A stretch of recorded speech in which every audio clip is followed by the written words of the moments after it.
What's good mga pare, Joshon Point here. So, tulungan natin tong tropa natin nag-message sa atin. No? Basahin natin to. Sir Josh, I don't know if ever you're gonna read this message, pero I'll try anyway. I had an ex. We broke up 2023. Okay? Why? Bakit kayo nag-broke up, pare? Hindi mo sinabi yung reason. We decided to get back together last year. Bakit?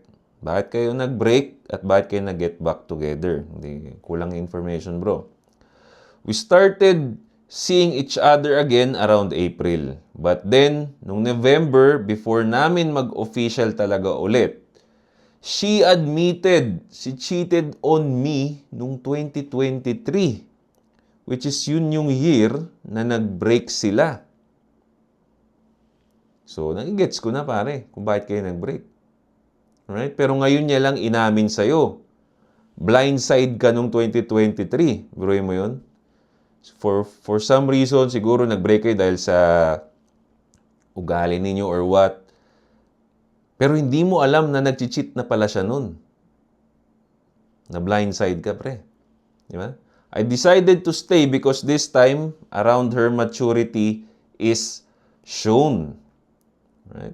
What we might have right now compared before is day and night. It's been really difficult for me to continue kasi sometimes thoughts are swarming me, sir. Right? And I know you know what are those. Pero all goods naman kami, ironically. What we have right now is better. But is it really worth it? Kaya hindi ako nagre-recommend na magbalikan after na may cheating na nangyari. Why? Yan ang hindi mo maaalis eh. Yung pag-overthink, pare. Okay?